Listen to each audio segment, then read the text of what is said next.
Hello guys, welcome back to my YouTube channel. তো এই ভিডিওটা আমার অনেক দিন আগেই শ্যুট করা। তো ভিডিওটা ওই সময়ের অভাবে আমি আপলোড করতেই পারছিলাম না। ফাইনালি কোনো রকমে আজকে আমি এডিট করে ভিডিওটা আপলোড করব। আর এই যে মাকে আনতে যাচ্ছে, আমাদের গ্রামে হয়েছিল, রানীশাহের গ্রামে। প্রথমে বলি যে মা নিমচা এসেছিলেন, খুবই জাগ্রত আর খুব ধুমধাম করে এই পুজোটা আমাদের গ্রামে নয়, আশেপাশে সমস্ত গ্রামেই করা হয়।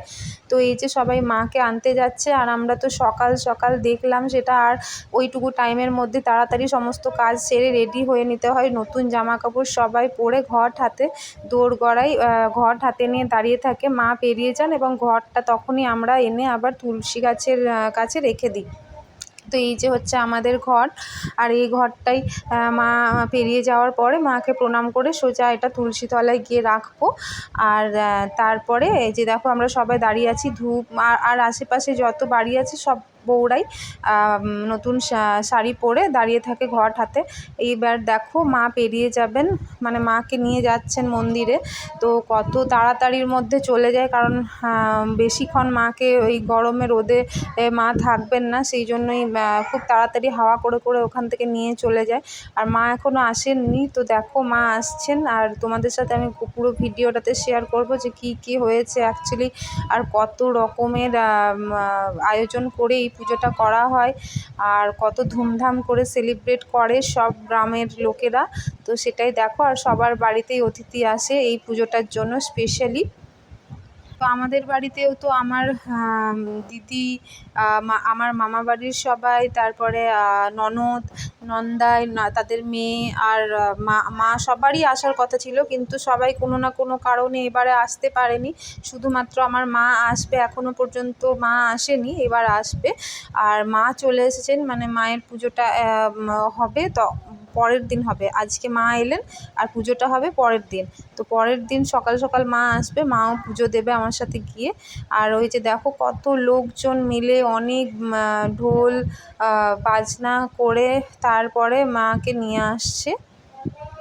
আর মাকে এরকমভাবে ছাতার মধ্যে ঢাকা দিয়ে আর পাখা হাওয়া করতে করতে, এই ভগবানকে যেভাবে হাওয়া করতে করে সেই হাওয়া করতে করতে নিয়ে আসে সবাই মিলে। হ্যাঁ, আর সবাই দাঁড়িয়ে থাকে ডন্ডি দেওয়ার জন্য। তো ডন্ডি দেওয়ার জন্য এখানে তো কেউ নেই, মন্দির থেকে একটু আগে সবাই ডন্ডি দেওয়ার জন্য ওখানে অপেক্ষা করে আছে। ডন্ডি দিয়ে দিয়ে যাদের মানত টানত থাকে তারা ডন্ডি দিয়ে দিয়ে নিয়ে যাবে আর কি মন্দির পর্যন্ত। আর দেখো সবাই সকাল সকাল নতুন শাড়ি জামা কাপড় পরে মায়ের অপেক্ষা করছিল ঘট হাতে। এবার মা তো এসে গেছেন, আর এই মুহূর্তটা মানে বলার নয় যে এতটাই এই মুহূর্তটা স্পেশাল আমাদের জন্য। মাকে তোমরাও দেখে নাও, প্রণাম করে নাও, যার যা মানত আছে করো, অবশ্যই মা সেটা পূরণ করবেন। আর দেখো সবাই কত ভক্তি ভরে মাকে নিয়ে যাচ্ছেন মন্দিরে। আর এবার তো মাকে নিয়ে যাওয়া হলো মন্দিরে। আর পরের দিন সকালের এই ভিডিওটা দেখো, পরের দিন মা চলে এসেছে, আর পরের দিন আমরা আবার সবাই মিলে রেডি হয়ে, এই দেখো আমি লাল পাড় শাড়ি পরেছিলাম, আর নানাইকেও লাল জামা, মানে সবাই নতুনই পরে, তো আবার আজকেও নতুন পরেছি সবাই মিলে। তো আমার মাও এসে গেছে, সবাই মিলে আমরা যাচ্ছি হচ্ছে মন্দিরের কাছে। বাড়ি থেকে মন্দিরটা বেশি দূরে নয়, কাছেই। তো যেহেতু নানাইয়ের রোদ লেগে যাবে, এই কিছুদিন আগে ওর শরীরটা খারাপ ছিল বলে আমরা বাইকে চলে গেলাম, আর দুই মা হেঁটে হেঁটে ছাতা নিয়ে এলো আর কি। তো হ্যাঁ, হেঁটেই আসা যায় খুব সামনে। আর তারপর দেখো এখানে তো পুজো হচ্ছিলো, তখন পুজো দেওয়া মানে পুজোর থালাগুলো নেওয়া শুরু হয়নি, তাই আমরা গিয়ে ওখানে লাইন দিয়ে বসলাম। আর অনেক ভিড় ছিল, সবাই বসে আছে ফ্যানের হাওয়াতে, তাই অতটা বোঝা যাচ্ছে না, কিন্তু যেই উঠে দাঁড়াবে তখন দেখতেই পাবে লাইনটা কত লম্বা হয়ে যাবে, অনেক ভিড়। সব্বার বাড়িতে বাড়িতে লোক এসেছে, গেস্ট এসেছে, আর বাকি পুরো গ্রামের লোকেরা সবাই একসাথে সেদিন না খেয়ে দিয়ে পুজো দিতে আসে। খুব ধুমধাম করে এই মায়ের আগমনটা আমরা পালন করি সবাই মিলে, খুব উৎসাহের সাথে আনন্দের সাথে মায়ের পুজো করি। তো দেখো দুই মাই সামনে দাঁড়িয়ে ছিল নানাইকে নিয়ে, আর আমি এখন দাঁড়িয়ে ভিডিওটা করছি, একটু পরে আমার বরকে ফোনটা দিয়ে দেবো, ওই করবে। তো ভুলে মানে চওড়া করে না করে লম্বা করে দেখো করে ফেলেছে ভিডিওটা। তো আমি ওকে বলছিলাম, কিন্তু ভিড়ে অত আওয়াজ কি আর শুনতে পাবে আমার কথা, ওই অনেকটা দূরে ছিল। যাই হোক, ওর যেটা করেছে সেটাই আপলোড করলাম। কারণ কি তোমাদেরকে ভিড়টা দেখানোর ছিল, কত লোক দেখো সবাই পুজো দিতেই এসেছে এখন আর কি, সব বউয়েরা পুজো দিতে এসেছে আর লাইন দিয়ে দাঁড়িয়ে আছে পুজো করার জন্য। ভেতরে অল্প অল্প 5-6 জন 7 জন কখনো কখনো তো 10-15 জনও ঢুকে যাচ্ছে, পুজো দিয়ে বেরিয়ে আসছে। আর পুজো দেওয়া আমারও হয়ে গেল।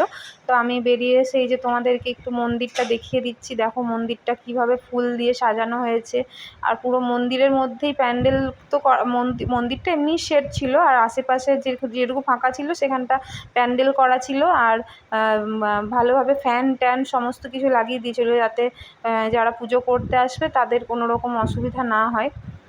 এই দেখো মা নানাইকে জুতো পরিয়ে দিচ্ছে।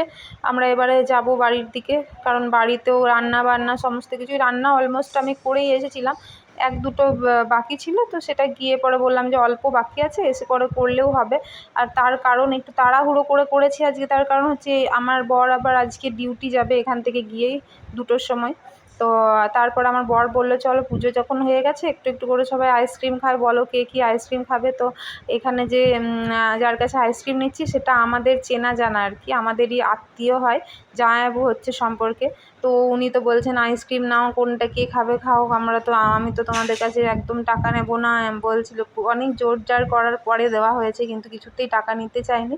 যাই হোক আমরা আইসক্রিম টাইসক্রিম খাওয়ার পরে চলে এলাম বাড়ি। আর তারপরে রাত্রেবেলায় সেই দিনই মায়ের বিদায়। তো বিদায়ের সময় তো আমি তো খেয়ে দেয়ে অপেক্ষা করছিলাম যে কখন মায়ের বিদায় হবে। তো আমার বরও এলো 10:30টায়, তো ও বলছেন বিদায় হয়ে গেছে দেখো কা, তুমি ঘুমিয়ে পড়েছিলে। আমি বলছি না হয়নি, বিশ্বাসই করছিল না। দিয়ে ওকে বাইরে বললাম চলো গিয়ে বসো, দেখো তুমি ঢাকের আওয়াজ পাবে। তো হ্যাঁ সত্যি ঢাকের আওয়াজ পেলো, কিন্তু অনেকক্ষণ অপেক্ষা করার পরে প্রায় তোমার 12:30-1টা নাগাদ মায়ের বিদায় হলো। 12:30 12:30 নাগাদ হয়েছে, 1টা বাজেনি। আর অতক্ষণ বাইরে বসেই ছিলাম, যদি ওপরে চলে যেতাম তা হয়তো ঘুমিয়ে পড়তাম, আর তারপর যদি চোখটা না খুলতো তাহলে আফসোস হতো। তাই এই যে এই পাপ্পিকে একটুখানি বিস্কিট খাওয়াচ্ছিলাম, ওরও খিদে পেয়েছিল বোধহয়, এসে চুপ করে বসেছিল। তো ওকেও একটুখানি বিস্কিট খাওয়ালাম, আর বরের সঙ্গে গল্প করতে করতে টাইমটা পেরিয়েই গেল। তারপর তো এই যে দেখো মা আসছেন, এবারে বাড়ি চলে যাবেন, আর আমাদের সবারই মনগুলো খুব খারাপ হয়ে যাবে। সারা দিন ধরে 2 দিন ধরে অনেক আমরা আনন্দ করি, মা আসছেন করে পুজো করে, কিন্তু এই যখন বিদায়ের সময় চলে আসে তখন তো সবারই মন খারাপ হয়ে যায়। কিন্তু মন খারাপ হলে কি হবে, বিদায়ের সময় দেখো সবাই মিলে কত হই হই করে মাকে নিয়ে পৌঁছে দিয়ে আসে। অনেক লোকজন যাবে, আসার সময় যত লোকজন না এসেছিলো তার থেকে বেশি বিদায়ের সময় যাবে, তোমরা দেখতেই পাবে ভিডিওটাতে দেখো। আর অনেক ডিজে, তারপরে ঢাক বাজিয়ে অনেক বাজনা বাদ্যি করে মাকে নিয়ে যাওয়া হচ্ছে আবার। আর সবাই নাচ গান করে আনন্দের সঙ্গেই আবার মাকে দিয়ে আসছে বছর আবার হবে করে। আর পরের বছর আবার আমরা না হয় মায়ের পুজো করবো, মাকে আবার সামনে থেকে চোখে দেখতে পাবো। আরও আবার 1 বছরের অপেক্ষা, সে তো থাকলোই। তো যাই হোক খুব আমরা আনন্দ করলাম সবাই মিলে। আর মা এই যে এবারে বেরিয়ে যাচ্ছেন, বিদায় হচ্ছে মায়ের, তো ওটা দেখে সত্যি মনটা অনেকটাই ছোট হয়ে গেছিলো।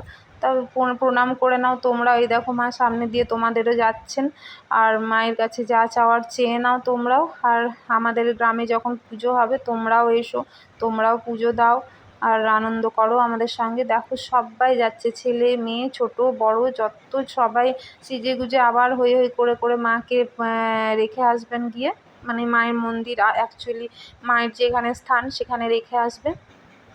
আর তারপরে আমরা আবার এই বিদায়ের ইয়েটা দেখে, নানাই তো ওপরে ঘুমোচ্ছিল, নানাইকে তো আর নিয়ে আসিনি। আর দরজা টরজা জানলাগুলো সব বন্ধ ছিল বলে অতটা ঘুমোটা ওর ভাঙেও নি।